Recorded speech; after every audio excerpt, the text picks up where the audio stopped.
Right, welcome back to left and right. Debate number 2లో మనం హెల్మెట్లు తప్పనిసరి చేయాలంటూ, ఎవరైనా హెల్మెట్ వాడకపోతే పెనాల్టీ కూడా డబుల్ వేయాలంటూ హైకోర్టు చేసిన హెచ్చరికల్ని ప్రభుత్వం అందుకు సిద్ధమవుతున్న తీరు, పక్కన ఆంధ్రప్రదేశ్లో ఆల్రెడీ ఆ నిబంధనలను అమలు చేస్తున్న తీరు, వీటి మీద చర్చిస్తున్నాం. నిజంగా హెల్మెట్ మనిషి ప్రాణాలను కాపాడుతోందా? ఈ హెల్మెట్లో ఉన్న క్వాలిటీ ఎంత? ఒకవేళ హెల్మెట్లు కాకుండా పోయే ప్రాణాలకు ప్రభుత్వాలు బాధ్యత వహిస్తాయా? నన్ను హెల్మెట్ పెట్టుకోమని ఒత్తిడి చేసే అధికారం మీకెక్కడిది అని ప్రశ్నించే టూ వీలర్స్ వాహనదారులకు ప్రభుత్వాలు ఏం సమాధానం చెబుతాయి? చాలా ప్రశ్నలు ఉన్నాయి. బలవంతంగా హెల్మెట్ పెట్టించడం అనేది కరెక్టేనా? హైదరాబాద్లో నిజంగానే హెల్మెట్ పెట్టుకుని స్పీడ్ వెళ్ళే అంత ఓపెన్గా రోడ్లు ఉన్నాయా? అలాగే ట్రాఫిక్ అంతా హ్యాపీగా జుమ్ అంటూ వెళ్ళిపోయేంత ఫ్రీ ట్రాఫిక్ ఉందా మనకి హైదరాబాద్లో? ఇన్ని రకాల ప్రశ్నలు తలెత్తుతున్నాయి. చాలామంది టూ వీలర్స్ దీన్ని వ్యతిరేకిస్తున్న పరిస్థితి కనిపిస్తుంది. ఇప్పటి దాదాపు 10 సంవత్సరాల నుంచి నిబంధనలు ఉన్నా కనీసం 30% మంది కూడా హెల్మెట్లు వాడడం లేదంటేనే దాని పట్ల ఉన్న వ్యతిరేకత కావచ్చు, నిరసన కావచ్చు మనకు అర్థమవుతోంది. ఈ అంశం మీద మనతో మాట్లాడడానికి ప్రకాష్ రెడ్డి గారు భారతీయ జనతా పార్టీ నాయకులు, ప్రశాంత్ గారు లోక్సత్తా ప్రతినిధి, రెడ్డన్న గారు రిటైర్డ్ పోలీస్ అధికారి అండ్ వేణుమాధవ్ గారు ప్రముఖ న్యాయవాది స్టూడియోలో ఉన్నారు. మరో ప్రముఖ న్యాయవాది శ్రీరంగారావు గారు మనకి ప్రత్యక్ష ప్రసారంలో అందుబాటులో ఉన్నారు. ముందుగా ప్రశాంత్ గారు, మీ అబ్జర్వేషన్ ఏంటి హెల్మెట్ అనే నిబంధన మీద? గతంలో మనం చూసాం, అదో పెద్ద స్కామ్. అప్పుడు ఒక పోలీస్ అధికారిని ఉండేవారు, ఆ హయాంలో పెద్ద స్కామ్. వారు బదిలీ కూడా అయ్యారు, దాని మీద చర్యలు కూడా తీసుకోబడ్డాయి, సస్పెండ్ కూడా అయినట్టున్నారు. అయితే సబ్జెక్టు కరెక్ట్, ట్రాన్స్ఫర్ అయ్యారు. ఓకే. సో అదో పెద్ద స్కామ్. గట్టిగా 2 చేతులతో కొట్టితే పగిలిపోయి హెల్మెట్లు తీసుకొచ్చి ఫుట్పాత్ మీద అమ్మించారు. వాటికి వందల రూపాయలు వసూలు చేసి కుమ్మక్కయ్యారు అందరు కలిసి. సో అక్కడ హెల్మెట్ల మీద ప్రేమ తప్ప మనుషుల మీద ప్రేమ కనపడాల మనకు అప్పుడు. దాంతో అది కాస్త అప్పుడు కూడా అంత చేస్తే కూడా 30% వాడింది. ఇప్పుడు మళ్ళీ అదొకసారి తెర మీదకి వచ్చింది. అంటే ఇది బాధుడు కార్యక్రమమా, నిజంగానే బాగు చేసే కార్యక్రమమా? రైట్, చాలా మంచి టాపిక్ అండి ఇది. ఇన్ఫ్యాక్ట్ హెల్మెట్ వాడడం అనేది ఇది ఒక కొత్త విషయం కాదు. మీరు మోటార్ వెహికల్ యాక్ట్ చూస్తే రూల్ 129 1989 నుంచే స్పష్టంగా చెప్తుంది హెల్మెట్ మ్యాండేటరీ. 2 వీలర్తో పాటు హెల్మెట్ ఖచ్చితంగా మ్యాండేటరీ. కాకపోతే 2005లో నాకు తెలిసి ఇది ఫస్ట్ టైం ఏపీ గవర్నమెంట్, అప్పుడు తేజ్దీప్ అని ఫస్ట్ టైం అటెంప్ట్ చేశారు. చాలా కరెక్ట్గా ట్రాఫిక్ కమిషనర్. సో తర్వాత పొలిటికల్ ప్రెజర్స్ తోటి రోడ్డు మీదకి వచ్చేసిన ఐ థింక్ 1 రోజు 2 రోజుల్లోనే చాలా వెల్లువెత్తింది. ఎందుకంటే ప్రతి ఒక్కరికి ఇది చాలా పెద్ద సమస్య అయింది. ఆ తర్వాత మళ్ళీ ఏకే ఖాన్ గారు కూడా ట్రై చేశారు. సో ఇందులో ఏంటంటే ఈరోజు మళ్ళీ కోర్టు వరకు వచ్చిన విషయం కాబట్టి ఒక చిన్న విజ్ఞప్తి, ఈ అంశం మీద ఎవరైనా మాట్లాడాలనుకుంటే ప్రేక్షకులు లేదా 2 వీలర్ వాహనదారులు మాట్లాడాలనుకుంటే స్క్రీన్ పైన కనిపించే నంబర్లకు ఫోన్ చేసి మీ అభిప్రాయం తెలియజేయవచ్చు. ఈ అంశం మీద లెఫ్ట్ అండ్ రైట్లో మీరు పాల్గొనవచ్చు ప్లీజ్. రైట్, సో అందులో మొదటిగా మీరు అనేది కరెక్టే. ఎందుకంటే అది చాలా పెద్ద స్కామ్ బయటపడింది. హెల్మెట్ కంపెనీస్ మ్యానుఫ్యాక్చర్ కోసం తర్వాత రోడ్డు మీద చీప్ క్వాలిటీ హెల్మెట్స్ అమ్మేసి చాలామంది లాభపడ్డారు. బట్ ఈ టోటల్ అంశాన్ని చిత్తశుద్ధితో చూడాల్సిన అవసరం ఉంది. అంటే కాంప్రహెన్సివ్ సొల్యూషన్. హెల్మెట్ అనేది ఏదో పెద్దగా కాపాడుతుంది అంటే తప్పు, అది చాలా పెద్ద తప్పు. హెల్మెట్ అవసరమే, కానీ ఇది రోడ్ సేఫ్టీలో ఒక చిన్న భాగం. Comprehensive solution. ఈరోజు నేను 2-3 సమస్యలు అడిగాను, హెల్మెట్ ఎందుకు పెట్టుకోవట్లేదు అంటే, మన హైదరాబాద్లో మీరు అన్నట్లు రోడ్ల పరిస్థితి బాగాలేదు. ఎంత ట్రాఫిక్ ఉన్నప్పుడు హెల్మెట్ పెట్టుకుంటే పక్కన పోయే వ్యక్తి కనపడ్డు, చిరాకు వచ్చి చెమట కారుతూ ఉంటుంది, పక్కన పోయే వ్యక్తి కనపడ్డు. అంటే హెల్మెట్తో పాటు ఖచ్చితంగా ఫస్ట్ పాయింట్ ఏంటంటే, హెల్మెట్ ఉన్నప్పుడు నీకు 2 మిర్రర్స్ ఉన్నప్పుడు మాత్రమే అది ఉపయోగపడుతుంది. ఎందుకంటే నీ పక్కన పోయేవాడు నీకు తిరిగి తల తిప్పి చూసుకోే అవసరం వచ్చినప్పుడు. సో ఇది ఒక కాంప్రహెన్సివ్ సొల్యూషన్.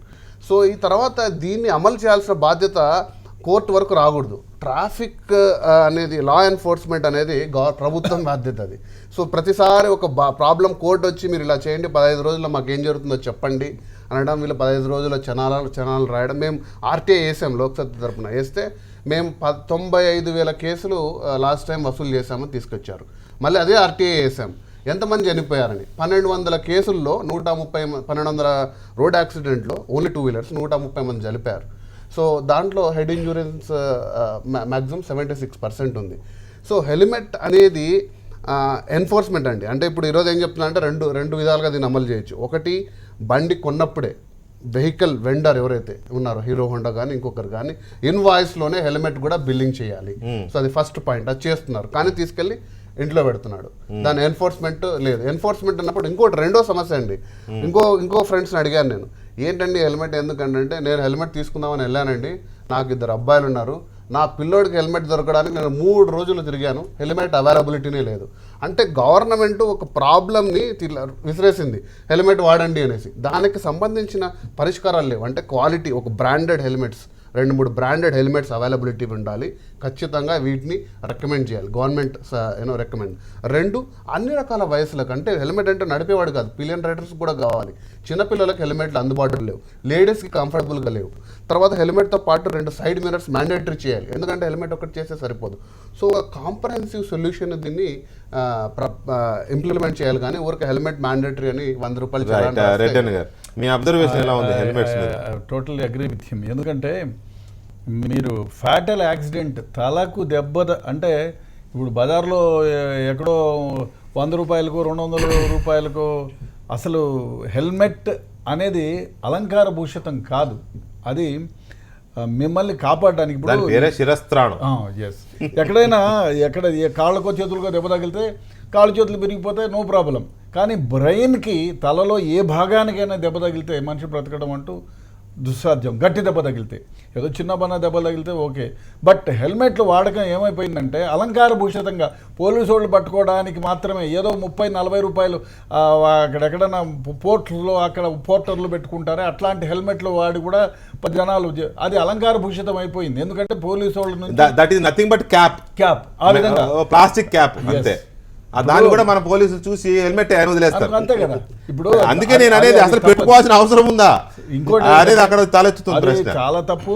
డెఫినెట్గా హెల్మెట్ పెట్టుకున్న దానివల్ల రోడ్ యాక్సిడెంట్లు, తలకు జరిగిన ప్రమాదాల నుంచి చాలామంది బయటపడినారు. డెఫినెట్గా అది ఎట్లాంటి హెల్మెట్ వాడాలనేది ఒక మంచి కంపెనీ లాభాపేక్ష లేకుండా ప్రజలు ఏదో ఒక హెల్మెట్ పైన 50 రూపాయలు 30 రూపాయలు 40 రూపాయలు లేకుండా చేసుకొని ఒక మంచి క్వాలిటీ ఉండే హెల్మెట్ని, అదే కాకుండా ఇప్పుడు కొందరు చాలా చిన్నగా ఉంటుంది, చాలా పెద్దగా ఉంటుంది, చిన్నపిల్లలు ముందర దారుణం ఏమిటంటే మన మోటార్ సైకిల్ పైన 10 మంది ఎక్కించుకొని పోతారు ఒకసారి, మొత్తం ఫ్యామిలీ ఉంటుంది. కానీ అది ముందర చిన్నపిల్లోడు ఉంటాడు, వాడికి ఎంత ప్రమాదం.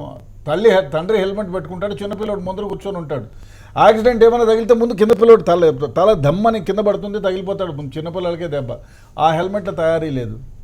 ఇంకోటి, హెల్మెట్లో ఎవరి కోసమో కాకుండా తన కోసం తను వాడుతున్నాననేటువంటి భావన రావాలి. ఇప్పుడు కొత్తగా అదే కదా ఇష్యూ.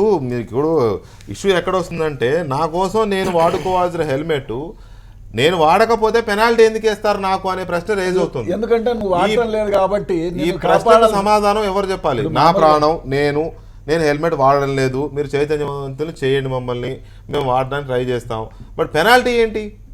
పెనాల్టీ ఏంటి అనేది సమాధానం ఎవరు చెప్పాలి? ఇంకోటి ఏమిటంటే పెనాల్టీ వేయండి. పెనాల్టీ ప్రభుత్వం ఖజానా నింపుకోవడానికా లేకపోతే వాళ్ళ కంపల్షన్ తీసుకురావడానికా? పెనాల్టీ వేయండి ఓకే, కానీ మీరు క్వాలిటీ అయిన హెల్మెట్లు ఎక్కడ దొరుకుతున్నాయి అది చెప్పడం. అది ప్రభుత్వం మీద పెనాల్టీ ఎవడేయాలి?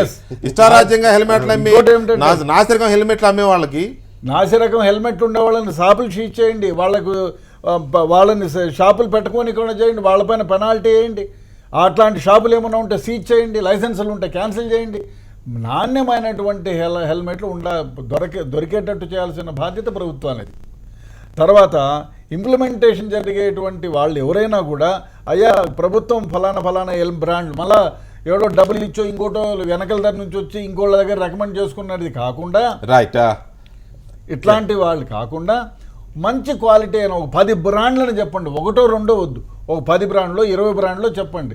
అది గవర్నమెంట్ రేట్ ఫిక్స్ చేసి ఒక కమిటీని వేయండి. ఆ కమిటీలో ఎవరైతే గట్టి హెల్మెట్స్ దానికి ఒక ఎగ్జామినేషన్ చేయండి. సర్టన్ ప్రెషర్ ఉంటే అది ఇరిగిపోయేటట్లయితే హెల్మెట్లను తీసేయండి, అసలు మజార్లోకి రాకుండా చేయండి. ఇంకోటి, హెల్మెట్లు పెట్టిన తర్వాత సైడ్కి, ఇప్పుడు మీరు దారుణం ఏమిటంటే మన హైదరాబాద్ కదా, ఇండియా మొత్తం పైన హెల్మెట్లు పెట్టుకుంటారు, పైన చెవుల్లో నుంచి పెట్టుకుంటారు. అదే కాకుండా కొందరు ఇవి ఇయర్ ఫోన్స్ పెట్టుకుంటారు, పక్కన హారన్ కొట్టిన వాళ్ళని గుద్దినా కూడా వాళ్ళకి ఏమీ తెలియదు, ఎందుకంటే ఆ సౌండ్ మ్యూజిక్ సిస్టంలోనే. లేకపోతే కొందరు మాట్లాడుతాను, అలాంటి వాడికి హెల్మెట్ లేకపోతే నయం, కనీసం ఏమిటంటే ఇప్పుడు డెఫినెట్గా హెల్మెట్ పెట్టుకున్న తర్వాత తిప్పి చూడటం అనేది కొంచెం ఇబ్బందికరమైన విషయమే కాబట్టి రెండు పక్కల మిర్రర్స్ ఉండాలి. ఆ మిర్రర్స్ కూడా ఏదో ముందర వైపుకు ఇటువైపుకు లేకుండా చూసే వ్యక్తి డ్రైవింగ్ లో రేర్ వ్యూ మిర్రర్స్ అంటే రేర్ వ్యూ మిర్రర్స్ లానే ఉండాలి. ఇంకోటి రంగారావు గారు హలో చెప్పండి రంగారావు గారు, మీ ఒపీనియన్ ఏంటి? హెల్మెట్ తప్పనిసరి చేయాలి అని ప్రభుత్వం అనుకుంటున్నా కూడా ఎందుకో పొలిటికల్ రీజన్స్ వల్ల కావచ్చు, లేకపోతే టూ వీలర్స్ రివర్స్ అవుతారనో, టూ వీలర్స్కి ఇష్టం లేదనో ఆపడం వల్ల కారణాలు ఏవైనా అది సరిగ్గా అమలు కావడంలే. ఇప్పుడు హైకోర్టు ఏమో సీరియస్ అవుతుంది, ఆల్రెడీ సుప్రీంకోర్టు గైడ్ లైన్స్ ఉన్నాయి, ఇంతకు ముందే ఉన్నాయి. ఇప్పుడు హైకోర్టు మీరు ఎవరైతే పెట్టుకోరో వాళ్ళ మీద డబుల్ ఫైన్ వసూలు చేయండి అని అంటుంది. హెల్మెట్ పెట్టుకోకపోతే ఫైన్ వసూలు చేయడం అనే దాన్ని ఎలా చూడొచ్చు మనం? Is it correct? ఒకటండి, ఏ చట్టమైనా కానీ మనం ఎన్నుకున్నటువంటి ప్రతినిధులు చట్టాలు చేస్తారు చట్టసభల్లో. అవును, ఆ చట్టాలని ఖచ్చితంగా అనుసరించాల్సినటువంటి బాధ్యత ప్రతి పౌరుడి పైన ఉంది. చట్టాలను ఇంప్లిమెంట్ చేయాల్సినటువంటి బాధ్యత ప్రభుత్వాలపైన ఉంటుంది. ప్రభుత్వాలు పౌరులు సరైనటువంటి రీతిలో ఈ చట్టాలను ఇంప్లిమెంట్ చేయడంలో కానీ ఫాలో కావడం కానీ చేయనప్పుడు మాత్రమే కోర్ట్స్ ఇంటర్వెన్ అవుతాయి. ఈరోజు ఏదైతే కోర్టు ఇచ్చిందో, కోర్టు ఏదైతే కామెంట్ చేసిందో అది ఖచ్చితంగా స్వాగతించాల్సినటువంటి విషయం. ఎందుకంటే సరే కనీస వసతులు ఉన్నాయా లేవా, రోడ్స్ బాగున్నాయా లేవా అనేటువంటి విషయాన్ని పక్కన పెడితే ఖచ్చితంగా ప్రతి ఒక్కరు కూడా అంటే ముందే ఫైన్ వేయకుండా ఖచ్చితంగా ప్రజలందరినీ కూడా ఎవరైతే టూ వీలర్స్ నడుపుతారో వాళ్ళందరినీ కూడా ఎడ్యుకేట్ చేయాల్సినటువంటి అవసరం ఉంది.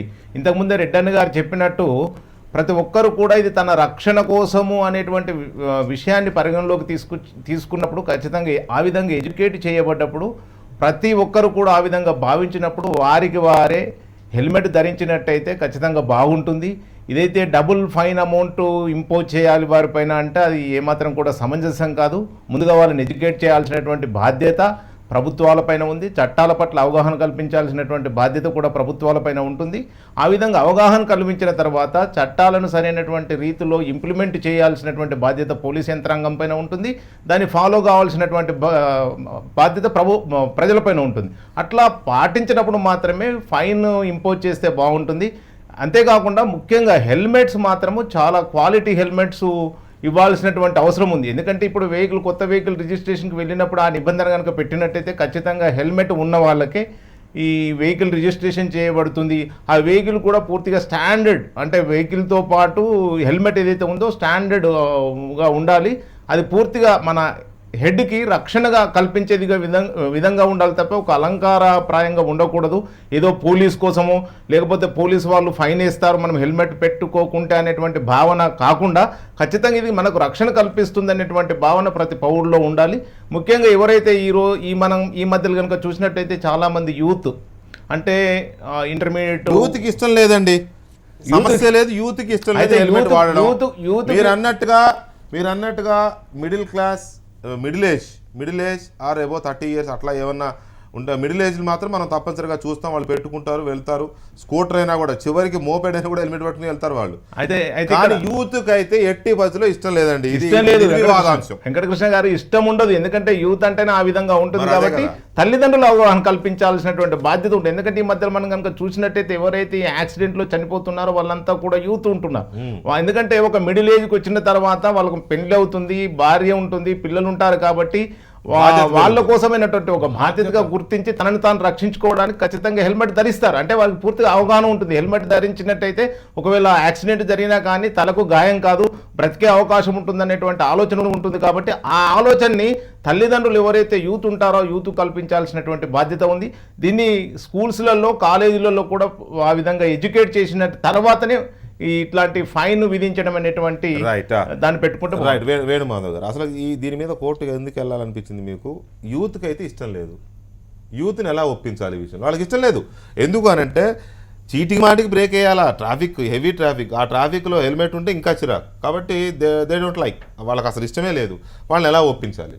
కోర్టు చెప్పింది పోలీసులారా మీరు రోడ్డుకి ఎక్కండి, డబుల్ ఫైన్ వేయండి, ఎవరైనా హెల్మెట్ పెట్టుకోకపోతే 300 600 వసూలు చేయండి అని చెప్పింది. వీళ్ళు రెడీ, రసీదు బుక్లు పట్టుకుంటారు, టాపా రాస్తూనే ఉంటారు. రెడ్డి గారు సర్వీస్లో ఉంటే ఇంకా రోజుకో మూల కనపడేవారు మనకి. సో కానీ సిచ్యువేషన్ అలా లేదు. యూత్కి ఇష్టం లేదు. పోలీసులు అక్కడ ఉన్నారని తెలిసి సందులో వెళ్ళిపోతాడు. బట్ ఆయన మాత్రం హెల్మెట్ పెట్టుకోడు. ఆయన అంటే ఈ రోజులో మనం చూస్తున్నాం చాలా ప్రమాదాలు ఈ హెల్మెట్ వాడకపోవడం వల్ల సంభవిస్తున్నాయి కాబట్టి చనిపోతున్నారు. మగాలు ఎట్టైనా జరుగుతాయి, మున్సిపాలిటీ వాళ్ళు కూడా జరుగుతాయి, కానీ కింద పడి చనిపోకుండా బతకడానికి అవకాశం ఉంది. బతికే అవకాశం ఉంది కాబట్టి హెల్మెట్ వాడితే బాగుంటుందని చెప్పి ఒక న్యాయవాది హైకోర్టులో పిటిషన్ దాఖలు చేయడం జరిగింది. అయితే ఆల్రెడీ మనకి ఈ ఒక మోటార్ వెహికల్ యాక్ట్ చట్టం అనేది కేంద్ర ప్రభుత్వ చట్టం, ఇది 1978లోనే దీన్ని తయారు చేశారు. సో అప్పుడే ఈ చట్టాన్ని పెట్టారనమాట. మనం విదేశాల్లో చూస్తే ఈవెన్ సైకిల్ తొక్కే పిల్లలు కూడా అక్కడ హెల్మెట్ పెట్టుకుంటూ ఉంటారు. సో మన దేశంలో ఈ ఒక రోడ్ల పరిస్థితి బాగులేదు, కింద పడే అవకాశాలు ఉంటాయి, ట్రాఫిక్ ఎక్కువ ఉంటుంది కాబట్టి హెల్మెట్ ఉంటే కనుక వీళ్ళకు కొంతవరకు వీటి ప్రమాదాల నుంచి రక్షించవచ్చు అనే ఉద్దేశంతో ఈ హెల్మెట్లు పెట్టడం జరిగింది. గతంలో మనం చూస్తే కనుక ఇప్పుడు అన్ని ఈ ప్లాస్టిక్ హెల్మెట్లు వాడతాం మనం, దాన్ని ఏమంటారు, ప్లాస్టిక్ తో తయారు చేసి వాడే కూడా అంత ఆ మాత్రం కూడా ఉండవు అవి. ప్లాస్టిక్ టోపీలో వెనకటి కాలంలో మెటల్తో తయారు చేసేవాళ్ళు, మెటల్ రేకుతో తయారు చేసేవాళ్ళు. ఆ తర్వాత కొన్ని ప్రమాదాలు జరిగినప్పుడు ఆ మెటల్ రేకులు ఉతకపోవడం వల్ల కూడా కొంతమంది చనిపోవడం జరిగింది. ఆ సందర్భంలో హెల్మెట్ వల్ల చనిపోయారు, హెల్మెట్ వల్ల చనిపోయారు. తర్వాత ఏం చేస్తారంటే ఈ ప్లాస్టిక్తో తయారు చేయడం పెట్టారు. వీటికి ఏమంటే BSI, bureau of Indian standards వాళ్ళు, ISA స్టాండర్డ్స్ వాళ్ళు వీళ్ళు రికమెండ్ చేయాలి. ఈ మధ్య ఏమైంది, ఢిల్లీలో తయారయ్యే హెల్మెట్స్ అన్ని పట్టుకొచ్చేసి వాటిపైన స్టాండర్డ్స్ చేసేసి ఈ ప్రభుత్వంలోని పెద్దలకు మామూలు ఇచ్చేస్తే వాళ్ళు వీటిని మార్కెట్లో పెడతా ఉన్నారు. మీరు ఇప్పుడు ఇంత గతంలో మనం చర్చించినట్లు కొంతమంది అధికారులు కూడా కమిషన్ల కోసం వీటిని తీసుకొచ్చినట్టు చెప్తా ఉన్నారు. ఏది ఏమైనా కూడా ఇది హెల్మెట్ పెట్టుకుంటే సేఫ్టీ అని ప్రతి ఒక్కరికి భావన రావాలి, దానిపైన చైతన్యవంతం చేయాలి. సో చట్టం అనేది ఒక చట్టాన్ని వెనకట ఎప్పుడో చేసి పెట్టారు. దాన్ని ఈ పరిస్థితులలో ఇప్పుడు పెరిగిన జనాభా కోసము, ఇప్పుడు పెరిగిన ట్రాఫిక్ కోసం మనం వాడాల్సిన అవసరం ఉంది. కాబట్టి దీన్ని మనం అందరం వాడుకుంటే బాగుంటాం. రైట్. హైదరాబాద్ నుంచి నిరంజన్ లైన్లో ఉన్నారు. Niranjan, good evening. Good evening sir. చెప్పండి, మీ ఒపీనియన్ చెప్పండి. తప్పనిసరిగా హెల్మెట్ పెట్టుకోవాలి, లేకపోతే డబుల్ పెనాల్టీ వేయండి అని కోర్టు చెప్పడం కానీ ప్రభుత్వం ప్రయత్నించడం కానీ, మీ ఒపీనియన్? ఇది ఏమాత్రం కూడా సమంజసమైనటువంటి విషయం కాదు సార్ ఎట్టి పరిస్థితుల్లో. ఎందుకంటే హైదరాబాద్ రోడ్ల మీద ఎట్టి హెల్మెట్ చేసుకొని మనం ప్రయాణం చేయడం అనేటువంటి సాధ్యం. అంతేకాకుండా చెప్పండి వినపడుతుంది, చెప్పండి. అంతేకాకుండా మనము ఈ బ్రష్ లో ఎట్టి పరిస్థితుల్లో హెల్మెట్ చేసుకొని ప్రాబ్లం కూడా అనేకమైనటువంటి ప్రాబ్లమ్స్ ఉంటాయి. హెల్మెట్ అనేటువంటిది హైదరాబాద్ నగరంలో ఎట్టి పరిస్థితుల్లో కూడా పెట్టుకోవాల్సినటువంటి అవసరం లేదు. ఇంతవరకు హైదరాబాద్ లో హెల్మెట్ లేకుండా చనిపోయినటువంటి, తలకాయ పగిలి చనిపోయినటువంటి వాళ్ళ యొక్క సంఖ్య గత 10 సంవత్సరాల నుంచి ఎంత ఉందో ఒక్కసారి పోలీసు వాళ్ళను చూపించమనండి. దాన్ని బట్టిన తర్వాత హెల్మెట్ పెట్టాలా వద్దా అనేటువంటిది మనం డిసైడ్ చేద్దాం. అంతే తప్పించి కానీ హెల్మెట్ లేకుండటం వల్ల తలకాయ పలికి చచ్చిపోయినటువంటి వాడు నాకు గుర్తుండి వేళ్ల మీద 1, 2, 3, 4, 5, 6 ఉంటుంది తప్పించి కానీ కొన్ని వందల సంఖ్యలు, కొన్ని వేల సంఖ్యలు అయితే ఉంది. మీ ఏజ్ ఎంత నిరంజన్ గారు? నాది 48. ఓ 48 అంటే మీరు యూత్ లాగా మాట్లాడారు. సో మీ ఒపీనియన్ మేము పరిగణలోకి తీసుకోవచ్చు, ప్రభుత్వం కూడా పరిగణలోకి తీసుకోవచ్చు. అంటే ఇప్పటిదాకా మేమేమనుకున్నామంటే నిరంజన్, ఇప్పటి వరకు మేమేమనుకున్నామంటే మిడిల్ ఏజ్ వాళ్ళు పెట్టుకుంటారు, యూత్ తిరస్కరిస్తాను అనుకున్నాం. కానీ మీరు అంటున్నారు అని అంటే మీ అభిప్రాయాన్ని ప్రభుత్వం పరిగణలోకి తీసుకోవాలి, ఖచ్చితంగా తీసుకోవాల్సి ఉంటుంది. ఖచ్చితంగా తీసుకోవాలి సార్. అంతేకాకుండా హైదరాబాద్ అటువంటి యొక్క ప్లేస్లలో మనకు ఉగ్రవాదుల యొక్క ప్రాబ్లమ్స్ కూడా ఉన్నాయి. నిజమే, బండి మీద వెళ్తుంది ఉగ్రవాదం, స్టూడెంట్ తెలియదు. Correct, you're right. Right. Narasaraopet నుంచి right. Thank you very much Niranjan garu. Narasaraopet నుంచి రామకృష్ణారెడ్డి గారు నమస్కారం. నమస్కారం సార్. చెప్పండి సార్, మీ అభిప్రాయం చెప్పండి సార్. సిగ్నల్స్ దగ్గర వందల సంఖ్యలో వెహికల్స్ ఆగుతాయండి. అవును. దానివల్ల ఒక సిగ్నల్ మళ్ళీ ఇవ్వగానే ఒక్కసారి బయలుదేరుతారు బండ్లన్నీ. అవును. ఆ బయలుదేరినప్పుడు అందరూ హెల్మెట్లు పెట్టుకోండి, సైడ్లు కానరారు. కరెక్ట్. అప్పుడు ప్రాబ్లం అండి. గుర్రానికి 2 కాళ్ళకి అటు ఇటు కడతారు కదా, అట్లా అయిపోతుంది. హెవీ ట్రాఫిక్ ఉంటది కాబట్టి అవును ఆ సిగ్నల్స్ దగ్గర చాలా ప్రాబ్లమ్స్ ఉంటాయండి హెల్మెట్స్ వల్ల. అది sir. Right. Thank you very much Ramakrishna Reddy గారు, ప్రకాష్ రెడ్డి గారు. అది ఫీడ్బ్యాక్. మనకు వచ్చిన 2 కాల్స్ 2 ఏజ్డే. ఈయన ఇంకా ఏజ్డ్ రామకృష్ణారెడ్డి గారు. వాళ్ళకంటే ఏజ్డ్గా చెప్తున్నాను సార్. నేను హైదరాబాద్లో ప్రాక్టికల్గా నేను 1983 నుంచి బండి నడిపిస్తున్నాను సార్. నేను యావరేజ్ క్యాలిక్యులేట్ చేస్తాను. మీ స్టూడియోకి రావడం కూడా క్యాలిక్యులేట్ చేస్తే ఎనీ 2 వీలర్ మినిమం 3 నిమిషాలు పర్ కిలోమీటర్ వస్తున్నాం సార్. 3 నిమిషాలు పడుతుంది. 3 నిమిషాలు పర్ కిలోమీటర్ యావరేజ్. మీరు 20 1 నిమిషంలో కిలోమీటర్ వెళ్ళాలి. అందుకోసం 60 స్పీడ్ వెళ్ళాలి. ఇంటర్నేషనల్ సిటీస్ మనం చెప్పుకుంటున్నాం, అంతర్జాతీయ నగరాలు, పట్టణాలు, సైకిల్ గురించి. ఇక్కడ హైదరాబాద్ పరిస్థితి అంతర్జాతీయంగా కాదు కదా, ప్రపంచంలో దిగజారినటువంటి పరిస్థితి హైదరాబాద్ ట్రాఫిక్ పరిస్థితి. రోడ్లు ఒక్కటే కాదు, రోడ్లు చెడిపోయి ఉన్నాయనేటువంటి ఒక పాయింట్. రోడ్లలో బాటిల్ నెక్స్ చట్టాలు వారు పెద్దలు చాలామంది చెప్పారు. చట్టాలు ఏమున్నాయంటే రోడ్ల మీద ఉన్నటువంటి అక్రమమైనటువంటి కట్టడాలు ఏవైనా సరే తీసేలా చట్టం ఉంది. ఎక్కడున్నా సార్?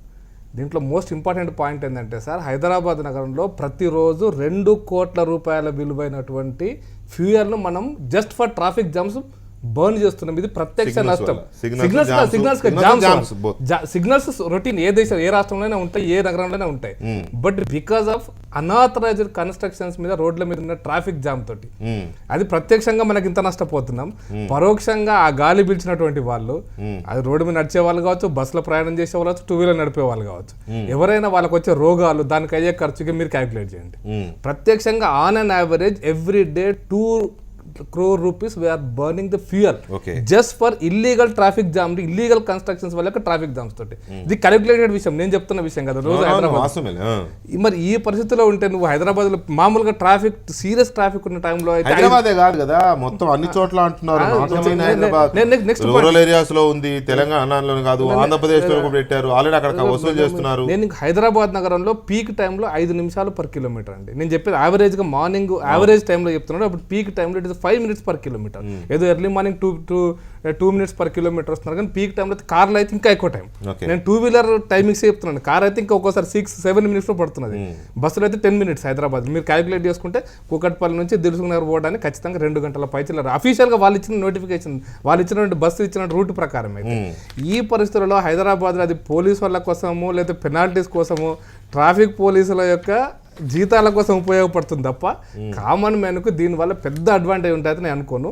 ముందు ఏవైతే చట్టాలు వాళ్ళు అనుకుంటున్నారో ఉంటుంది. ఇంకో నేను అనేది అంటే చట్టాలు ఈ పరిస్థితిని అమలు చేయడానికి ముందు హైదరాబాద్లో హైకోర్టులో ఒక అప్పీల్ కూడా ఉంది. అసలు యాక్చువల్గా రోడ్డు మీద కన్స్ట్రక్షన్ చేసినటువంటి అక్రమమైన కట్టడాలను తొలగించడం కోసమని మున్సిపాలిటీ వాళ్ళ మీద ఆల్రెడీ కేసు ఉంటే ఎవ్రీ 3 months ఒకసారి రిపోర్ట్ చేయమంటే మేము ఒక్క చిన్న కట్టడాన్ని తీసేసాము, ఒక దేవాలయాన్ని తీసేసాము, ఒక ఇది తీసేసాము అని 2 feet కార్యక్రమాలు చూపించేసి ఇప్పటిదాకా 10 సంవత్సరాల నుంచి టైం పాస్ చేస్తున్నారు తప్పేసి హైదరాబాద్ పోలీస్ వ్యవస్థ కానీ ఈ చట్టాలన్నీ కూడా ఇప్పటిదాకా అమలు చేసిన పాపాన పోలేదు. మొత్తం హైదరాబాద్ సిటీకి ఎంటరింగ్ అంతా కూడా బాటిల్ నెక్స్తోనే ఉంది. మొత్తం హైదరాబాద్ మీరు ఏ హైవేనా తీసుకోండి. యూత్ అని కాదు, ఇప్పుడు మనకు అర్థమవుతుంది ఏంటంటే నాట్ ఓన్లీ యూత్, చాలా మందికి ఇష్టం లేదు, వేరియస్ రీజన్స్. ఒకటి అంత స్పీడ్ ఇక్కడ లేదు, అంత స్పీడ్ పోయే అవకాశమే లేదు అనేది ఒకటి చెప్తున్నారు. ఇంకో పెద్ద ఆయన నర్సరావుపేట చెప్పింది ఏంటంటే దానివల్ల నష్టం తప్ప లాభం లేదు, సైడ్ కనిపించక కూడా జరుగుతుంది. దానికి వీరిద్దరు చెప్పినట్టుగా మిర్రర్స్ ఉన్నారు. ఇక అప్పుడు అది మోటార్ సైకిల్ కాదు, అది ఇంకేదో అవుతుంది. దాన్ని నడపడానికి ఎవరు ఇష్టపడరు. మోటార్ సైకిల్ అనేది ఇట్స్ సంథింగ్ ప్యాషన్. అది జరగకుండా అది పెట్టుకుని పంపడానికి నాకు మోటార్ సైకిల్ వద్దని చెప్పే పరిస్థితి వస్తుంది. సో ఈ సిచ్యువేషన్లో అభిప్రాయ సేకరణ అలాంటిది ఏం అవసరం లేదా? అదే ప్రభుత్వం అనుకోవడం, కోర్టు చెప్పేయడం, ప్రభుత్వం అనుకోవడం, ఇదే కార్యక్రమం. ప్రజల ఇష్టాలు, మనోభావాలు వీటితో సంబంధం ఉండదా? అంటే చట్టం చేసే ముందు ప్రజాప్రతినిధుల అభిప్రాయాలు తీసుకొని అప్పుడు దానిపైన చర్చ కూడా జరిగింది. వాటన్నింటినీ క్రోడీకరించి దీనివల్ల లాభమే ఉంది తప్ప నష్టం లేదని వచ్చి ఒక అభిప్రాయంతో చట్టం. ప్రజాప్రతినిధులకు ఏమి హాయి కారులో వెళ్తారు కదా, వాళ్ళకి మనకి ఇబ్బంది లేదు. ఇక్కడ కూర్చున్న వాళ్ళందరూ కారులో వచ్చేవాళ్ళు. 2 వీలర్ నడిపే వాళ్ళకే హెల్మెట్ పెట్టుకోవడం కాదు, ఈవెన్ కార్ నడిపే వాళ్ళు కూడా సీట్ బెల్ట్ పెట్టుకోవాలి. సీట్ బెల్ట్ వాళ్ళకు కూడా కంఫర్టబుల్ కోసం అది పెట్టారనమాట. కాబట్టి ఈ యొక్క దీన్ని మనం నెగిటివ్ గా ఆలోచించకుండా పాజిటివ్ గా పోవాలి. ఈ రోజు మనం యూత్ చూస్తూ ఉంటే కొత్త మోపెడ్స్ వచ్చాయి, కొన్ని 100 kilometers స్పీడ్ తో వెళ్తా ఉన్నాయి. సో వాళ్ళకి ఖచ్చితంగా హెల్మెట్ కావాల్సిందే. హైదరాబాద్ నగరాన్ని గురించి ఆలోచన చేసేది కాదు, అన్ని చోట్ల చెప్పాను కదా, రూరల్ ఏరియాస్ ఉన్నాయి, హైవేస్ ఉన్నాయి. మీరు ఇంతకు ఇక్కడ నుంచి ఎయిర్పోర్ట్ కు పోయే దారిలో motor cycle 250 outer ring road లో చాలా ఉంటాయండి. ఎందుకు సార్, హైదరాబాద్ నుంచి విజయవాడ చాలా మంది మోటార్ సైకిల్ మీద కాకుండా అన్ని 250, 350, 450, 550 cc ఉండే అంటే కొత్త బండ్లు వచ్చాయి, బండ్లు ఉన్నాయి. దానిలో పోయి అక్కడ పెట్టండి, అక్కడ చెక్ పోస్ట్ పెట్టండి, హైదరాబాద్ మున్సిపాలిటీ అంటే గచ్చిబౌలి ఫ్లైఓవర్ దగ్గర స్టార్ట్ అవుతుంది sir, Nehru outer ring road, అక్కడ పెట్టండి. లేదు నాచారంలో పెట్టండి, అట్లా పెట్టండి. పివి నరసరావు హైవే ఉంది,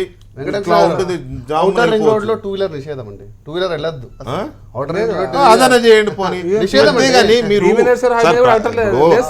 రెండు కాళ్ళు కింద పెట్టి మోటార్ సైకిల్ దోసుకునే పరిస్థితి క్రియేట్ చేసేది మనమే హైదరాబాద్ లో. వాడు హెల్మెట్ పెట్టుకోవాలి, తోపుడు బండికి కూడా హెల్మెట్ పెట్టుకోవాలి. మొయినాబాద్ నుంచి రాములు గారు లైన్ లో ఉన్నారు. రాములు గారు నమస్తే, చెప్పండి మీ ఒపీనియన్ చెప్పండి. లైన్ కట్ అయింది, చెప్పండి. వెంకటకృష్ణ గారు, ఇది యాక్చువల్లీ ఇందాక చెప్పినట్టు హెల్మెట్ అనేది ఏదో పెద్ద మందేం కాదండి. ఇది ఎందుకంటే ఒక 5-6 సమస్యలు ఉన్నాయి. మెయిన్ ప్రాబ్లం ట్రాఫిక్ సమస్యల్లో హెల్మెట్ ఎంత కారణమో దాని తగ్గట్టు లేన్ డిసిప్లిన్ లేదు. చెన్నై నగరంలో ఇంప్లిమెంట్ చేశారు. అంటే ఒక లేన్ డిసిప్లిన్ ఉన్నప్పుడు కూడా ఈ ప్రాబ్లం సాల్వ్ అవుతుంది. 2 మిర్రర్స్ అన్నారు. 3 అండి హెడ్ ల్యాంప్స్ కూడా హెల్మెట్ ఎంత ప్రాబ్లం, హెడ్ ల్యాంప్స్ కూడా అంతే సమస్య.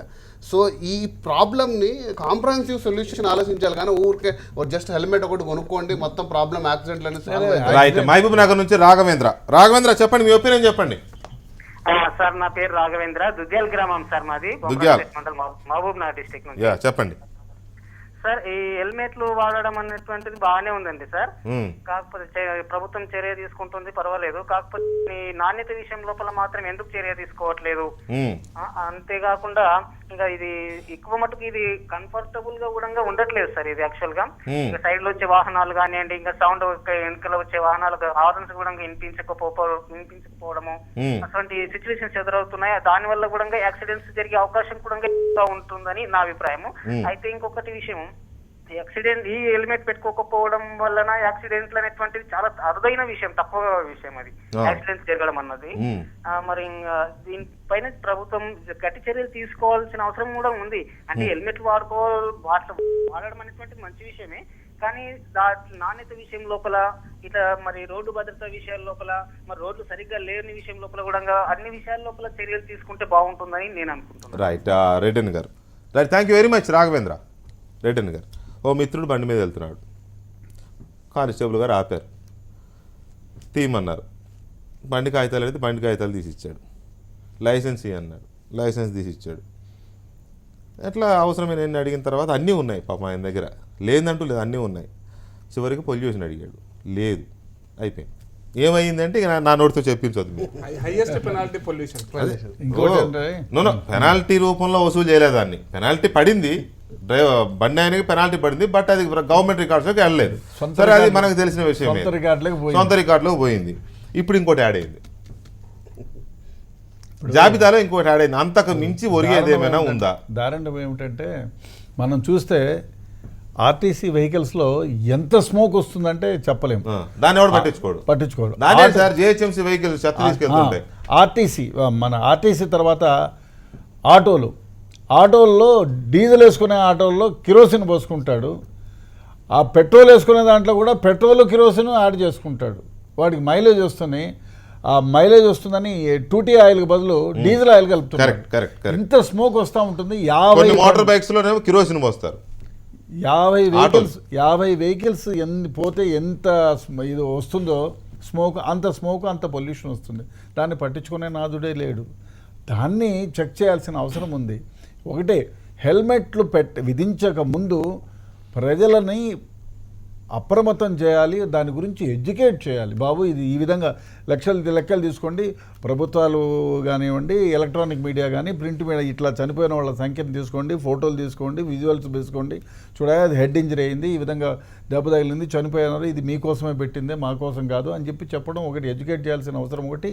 రెండోది, నాణ్యమైన హెల్మెట్లని అంటే లాభాపేక్ష లేకుండా చౌక ధరకి, అంటే ప్రజలు కొనుక్కునే రీతిలో చేయాల్సిన అవసరం ప్రభుత్వానిది. అదేవిధంగా ఇప్పుడు యాక్సిడెంట్లు మామూలు రోడ్లు అవటంలా ఉన్నట్టు ఉండి టప్పని ఇంత పెద్ద గుంత వస్తుంది, గుంతలో పడతాడు, చనిపోతున్నాడు. దానికి వాళ్ళు ఎవరైనా కేసు రిజిస్టర్ చేస్తే ఆ రోడ్డు ఎవరైతే యాజమాన్యం ఉందో, అంతకుముందు రోడ్డు ఎవడైతే వేసింటాడో వానిపైన వేయాలి, భరించాలి. ఏసీ వాళ్ళ దగ్గర 10 లక్షలు 20 లక్షలు వయసును బట్టి వాళ్ళ దగ్గర వసూలు చేయాల్సిన అవసరం ఉంది. ఇంకోటండి, ఈరోజు మనం చూస్తే అసలు ఎన్ని 2 వీలర్స్ హైదరాబాద్ రోడ్డు మీదకి ఎందుకు వస్తున్నాయంటే దానికంటే ఇంకో మూల కారణం ఏంటంటే మన పబ్లిక్ ట్రాన్స్పోర్ట్ స్ట్రెంథెన్ చేస్తే నిజంగా ఇందులో సగం బైకులు ఆఫీస్కి వెళ్ళే వాళ్ళు ప్రశాంతంగా బస్సులో రావడానికి చాలా ప్రశాంతంగా ఉన్నారు. మనము వేరే దేశాలకి మనకి ఇక్కడ పోల్చుకుంటే అక్కడ 2 వీలర్స్ లో ఎవరు రారు అసలు. ఇంకోటి ట్రైన్ లో దిగారు అనుకోండి, ట్రైన్ లో దిగితే వాడు ట్రైన్ కి బస్సుకు ఒకటే టికెట్. ఆ బస్సు దిగంగానే, ఆ ట్రైన్ దిగంగానే బస్సు ఆడు ఉంటుంది, దాంట్లో పోయి ఎక్కుతాడు, ఎక్కడ కావాలో అక్కడ దిగేసి వెళ్ళిపోతాడు. ఇప్పుడు మనకేమైపోయింది, ట్రైన్కు బస్సుకు ట్రైన్కు సంబంధం లేదు. ట్రైన్ వచ్చిన టయానికి బస్సు ఉండదు, బస్ వచ్చిన దానికి ట్రైన్ ఉండదు. రంగారావు గారు నాకు హైదరాబాద్లో చిన్న డౌట్ సార్ రంగారావు గారికి సమయం చెప్పండి. సార్ కూడా అడిగారు, హెల్మెట్ కనుక నాణ్యత లేకపోతే దాన్ని అమ్మే వాళ్ళని ప్రాసిక్యూట్ చేయగలిగే చట్టాలు ఏమైనా ఉన్నాయా అసలు? లేకపోతే వాటి గురించి కూడా ఆలోచించాలి కదా. రోడ్డు మీద నాకు దొరుకుతుంది, నేను కొనుక్కుంటున్నాను. వాళ్ళని ప్రాసిక్యూట్ చేయడమే కాదు, దానికి పోలీస్ శాఖ కానీ ప్రభుత్వం కానీ బాధ్యత వహించాల్సిన అవసరం ఉందా లేదా? రంగారావు గారు హలో, ఉన్నాయండి. ప్రతి దానికి కూడా చట్టాలు ఉంటాయి. చట్టాలు లేకుండా పోలేదు. ఇప్పుడు నాణ్యత గల హెల్మెట్ కనుక ప్రోడక్ట్ సరిగా లేనట్టయితే ఖచ్చితంగా దాన్ని కన్జ్యూమర్ ఫోరంలో ఛాలెంజ్ చేయడానికి అవకాశం ఉంటుంది. అంతేకాకుండా ఈరోజు ప్రజల కన్వీనియన్స్ అనేది చాలా ఇంపార్టెంట్. ప్రజల కన్వీనియన్స్ ఇంపార్టెంట్ కాబట్టి ఇప్పుడు మనకు ఏదైతే రోడ్ల మధ్యన అవాంతరాలుగా ఉన్నటువంటి టెంపుల్స్ కానివ్వండి, చర్చిలు కానివ్వండి, మసీదులు కానివ్వండి, స్టాచ్యూలు కానివ్వండి, తొలగించాల్సినటువంటి బాధ్యత ప్రభుత్వాలపైన ఉంటుంది.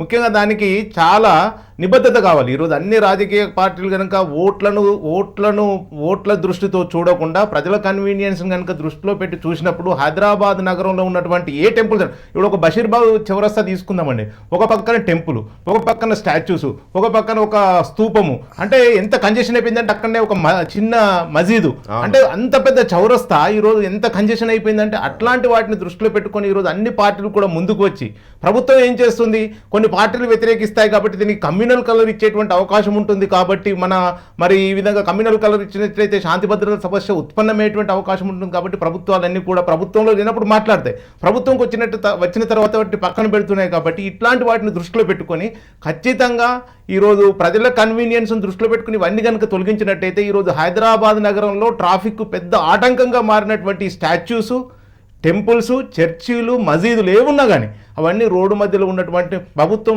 వెంటనే తొలగించాల్సినటువంటి బాధ్యత ఉంది. తర్వాత వీటికి అన్నిటి కూడా అఖిలపక్ష సమావేశం ఏర్పాటు చేయాలి.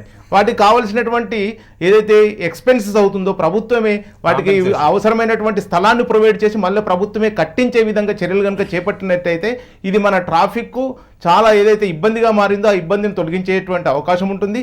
ముఖ్యంగా ఈరోజు హెల్మెట్ అనేది వేరే కారణాలు చూపెట్టి హెల్మెట్ పెట్టుకోకూడదు అనేటువంటి ఆర్గ్యుమెంట్ మంచిది కాదు. ఇక కారణాలు ఏమైనప్పటికీ కూడా ఖచ్చితంగా హెల్మెట్ ధరించాలి. ఈరోజు హైకోర్టు కామెంట్ చేసిందంటే హైకోర్టులో ఉన్నటువంటి న్యాయమూర్తులు కూడా వీటన్నిటిని దృష్టిలో పెట్టుకుంటారు. ఎన్ని యాక్సిడెంట్లు అవుతున్నాయి, యాక్సిడెంట్ల వల్ల ఎంతమంది చనిపోతున్నారు, ఎంతమంది హెల్మెట్ ధరించకపోవడం వల్ల చనిపోయారు. అంటే ఈరోజు మన దేశంలో కనుక చూసినట్టయితే పెద్ద అత్యధిక జనాభా ఉన్న దేశం కాబట్టి ప్రజల ప్రాణాలకు విలువ లేదు. ఈరోజు వేరే మనం ఫారిన్ కంట్రీస్ కనుక చూసినట్టయితే ప్రజల ప్రాణాలకు చాలా విలువ ఉంటుంది. అందువరకు ఈరోజు చట్టాలు చేసినప్పుడు ఒక చర్చ జరిగిన తర్వాత చట్టాలు చేయబడ్డాయి. చట్టాలు చేసినప్పుడు ఆ చట్టాలను ఇంప్లిమెంట్ చేసుకోవాల్సినటువంటి బాధ్యత పౌరుడిగా మన పైన ఉంటుంది. అయితే ఇప్పుడు ఆర్గ్యుమెంట్ ఏంటంటే ఇది హైదరాబాద్ నగరానికి సరిపోదు, స్పీడ్గా వెళ్ళలేం కాబట్టి మరి చట్టాలను తొలగించండి. ఈరోజు అధికారంలో ఉన్నటువంటి పార్టీలు కేంద్ర ప్రభుత్వాలు చేసినటువంటి చట్టాలు, ఈ చట్టాలను తొలగించకుండా వీటిని మనం ఇంప్లిమెంట్ చేయకూడదు, వీటిని అనుసరించకూడదు అనే ఆర్గ్యుమెంట్ మాత్రం ఏమాత్రం కూడా సమంజసం కాదు. మన టీవీ ద్వారా మనం ఏం చేయాలంటే పౌరులకు ఖచ్చితంగా ఒక అవగాహన కల్పించాలి, వాళ్ళని ఎడ్యుకేట్ చేయాలి. ముఖ్యంగా తల్లిదండ్రుల బాధ్యత. ఈరోజు పిల్లలు బయటకు వెళ్ళినప్పుడు అత్యధిక స్పీడ్తో పోయి ఈరోజు చనిపోయినప్పుడు నిజంగా తల్లిదండ్రులు కోలుకోనేటువంటి విషయం మనం చాలా మందిని చూసాం. చాలా మంది చనిపోయారు పిల్లలు, ముఖ్యంగా పైకి రావాల్సినటువంటి పిల్లలు. అట్లాంటప్పుడు తల్లిదండ్రులు ముఖ్యంగా పిల్లలకు అవగాహన కల్పించినట్టయితే దీన్ని మనం ఈ ప్రమాదాలను అరికట్టవచ్చు. ప్రమాదాల్లో వాళ్ళు ఇక్కడ మనం మోటార్ సైకిల్ నడిపే వాళ్ళు విద్యార్థులైనా ఉద్యోగులైనా ఎవరైనా హెల్మెట్ పెట్టుకోవాలనే సజెస్ట్ చేద్దాం. మనం కూడా కోర్టు తీర్పుని అమలు చేయాల్సిందే ప్రభుత్వం, అందరూ పెట్టుకోవాల్సిందే, దాన్ని మనం డిస్కరేజ్ చేయాలనే ఉద్దేశం కాదు. కానీ ఇక్కడ ఏమవుతుందంటే వేణుమాధవ్ గారు ఒక నిమిషం, మీరే ప్రార్థనాలయాలు ఉన్నాయి కదా రోడ్ల పైన, వీటిపైన సుప్రీంకోర్టు 2 సంవత్సరాల కింద దేశంలోని అన్ని రాష్ట్ర ప్రభుత్వాలకు అది చేత కాదు, అన్ని రాష్ట్ర ప్రభుత్వాలకు ఆదేశాలు. ఈ అమాయక మోటార్ సైకిల్ దొరికాడు కాబట్టి ఆ 300-600 వసూలు చేద్దాం, అది మాత్రం చేయలేము. దేశంలో ఒక రాజకీయ పార్టీ నాయకుడికి రోడ్ నెంబర్ 1 లో రంగారావు ఒక ఎగ్జాంపుల్ చెప్తా మీకే.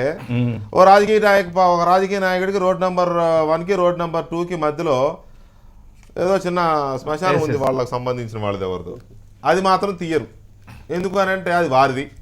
ఇటు ఒక శ్మశానం, అటు శ్మశానం, మధ్యలో బాటిల్ నెక్, అక్కడ నడవదు, వాటిని తీయడం మన చేత కాదు. లేకపోతే ఇంకో చోట ఏదో చిన్న రోడ్డు మధ్యలో ఉంటుంది చిన్న దర్గా, చిన్నది, అది దర్గా అనడానికి కూడా లేదు, చిన్న దాన్ని ఏమంటారు ఒక రాజకీయ స్వలాభం కోసం దాన్ని, అది నైట్ రైడ్ వస్తుంది, ఓవర్ నైట్ వస్తుంది, దాన్ని తీయలేము. వెంకటకృష్ణ గారు ఒక మాట క్లియర్ కట్గా చెప్పాలంటే అది హిందువులదా, ఎవరిదైనా. ముస్లింలదా, క్రైస్తవులదా అనే భావన లేకుండా రోడ్డు మీద అడ్డంగా ఉంటే దయచేసి వాళ్ళని ఎవరినో కూర్చోబెట్టి మాట్లాడి, అయ్యా మీకు 40 గజాలు కదా, ఈ 40 గజాలు ప్రార్థనా ఇంకోటి రోడ్డు మీద ఆ చిన్నగా 4 అడుగులు పోయి 3 అడుగులు ఉండే ప్రార్థనా మందిరంలో ఎన్ని వేల మంది పోయి ప్రార్థన చేస్తారండి? అది 30,000 ఓట్లు ఒకటి రెడ్డన్న గారు అవసరం లేదు. కోర్టు చెప్పిన తర్వాత ప్రభుత్వం ఖచ్చితంగా వాటిని ఇంప్లిమెంట్ చేయాల్సినటువంటి బాధ్యత ప్రభుత్వం పైన ఉంది. ఈరోజు మీ ముందు వేణుమాధవ్ కూర్చున్నాడు. వేణుమాధవ్ గత కొన్ని సంవత్సరాలుగా నిరాటంకంగా పోరాడుతున్నాడు ఒక మంచి కాజు కోసం. అంటే భవిష్యత్తు తరాలకు హైదరాబాద్ నగరంలో ఏదైతే పొల్యూట్ కాబడుతుందో హుస్సేన్ సాగర్ను రక్షించాలనేటువంటి ఒక సదుద్దేశంతో పోరాటం చేస్తున్నాడు. ఆ పోరాటం చేసినప్పుడు హైకోర్టు తీర్పులు ఇస్తే దాన్ని ఇంప్లిమెంట్ చేసేటటువంటి పరిస్థితులు ఈ రోజు రాష్ట్ర ప్రభుత్వాలు లేవంటే ఏ విధంగా మనం ప్రభుత్వాలు పనిచేస్తున్నాం అంటే చట్టాలు చేసినటువంటి వ్యక్తుల్ని చట్టాలు చేస్తున్నటువంటి వ్యక్తులే, చట్టసభల్లో ఉన్నటువంటి వ్యక్తుల్ని చట్టాలను ఇంప్లిమెంట్ చేసేటువంటి పరిస్థితిలో లేరు. అంటే ఈరోజు ఒక మంచి ఉద్దేశంతో మరి ఎన్ని కార్యక్రమాలు తీసుకోవాలి తప్ప ఓట్ల రాజకీయాలను దృష్టిలో పెట్టుకుని హెల్మెట్ కనుక ఖచ్చితంగా నిబంధనలు పెట్టినట్టయితే యూత్ ఓటయ్యారనేటువంటి విషయాన్ని కనుక దృష్టిలో పెట్టుకుంటే ఎట్లాంటి పరిస్థితులు దీన్ని ఇంప్లిమెంట్ చేయలేదు. వేణుమాధవ్ గారు మీరు చెప్పినట్టు రోడ్ నెంబర్ 12 మీద కార్నర్ మీద ఉన్న టెంపుల్ 15 ఏళ్ల క్రితం ఎంత ఉంది, ఇప్పుడు ఎంత అయింది? ఎగ్జాంపుల్ భువనగిరి ఉత్తర రోడ్డు మీద నడి రోడ్డు మీద ఉన్న చిన్న సమాధి ఇప్పుడు పెద్ద దర్గా అయిపోయింది. అది రోడ్డు మీదనే పెద్ద దర్గా అయిపోయింది. రోడ్డు కాస్త అటు ఇటు తిరిగి వెళ్ళాలి. అవతల నుంచి ఎవరు వస్తున్నారో కనిపించరు. రోడ్ నెంబర్ 12 మీద టెంపుల్ అయితే మనకి లివింగ్ ఎగ్జాంపుల్, అది క్లియర్గా అక్కడ ఉన్న ఎగ్జాంపుల్. అది ప్రకాష్ రెడ్డి గారు 15 ఏళ్ల క్రితం ఉన్నది, అది చాలా చిన్నది, ఇప్పుడు పెద్ద మందిరం అయిపోయింది. ఈ ప్రార్థనలు అనేవి వీటి మొదట్లో చిన్నగా ఉన్న తర్వాత పెరుగుతూ ఉంటాయి. అది అందరికీ తెలిసిన విషయం, ఎందుకు పెరుగుతాయి అనేది. అయితే సుప్రీంకోర్టు 2 సంవత్సరాల కింద దేశంలోని అన్ని రాష్ట్ర ప్రభుత్వాలు చెప్పింది, అయ్యా ఈ రోడ్లపైన ఉన్న ఈ ప్రార్థనా మందిరాలు మీరు తీసేయండి, ఇలా పరమత ఏమంటే ఏ భేదం చూడొద్దు, మీరు ఇమీడియట్గా దీనిపై చేయండి అని చెప్పి దీనిపైన అధికారాలు జిల్లా కలెక్టర్కి అప్పచెప్పింది అనమాట. జిల్లా కలెక్టర్లు చేతకాని వాళ్ళు అయిపోయి దీనిపైన ఆర్టీఐ ఇన్ఫర్మేషన్ ఇచ్చినా కూడా ఇంతవరకు ఏం స్పందన చేయట్లేదు వాళ్ళు. అంటే ఈ జిహెచ్ఎంసీకి పవర్ లేదు, దాంట్లో పోలీస్ వాళ్ళకి లేదు, జిల్లా కలెక్టర్కి అప్పచెప్పారు. జిల్లా కలెక్టర్లు మిగతా డిపార్ట్మెంట్స్తో కోఆర్డినేట్ చేసి చేయాలి. వాళ్ళు ఏమంటారు, మా పని ఒత్తిడి, మాకు వేరే సమస్యలు లేవా అని చెప్పి వాళ్ళు తప్పించుకుంటారు. వాళ్ళకు పొలిటికల్ ఒత్తిడి ఒకటే. హైకోర్టులో ఆంధ్రప్రదేశ్ హైకోర్టు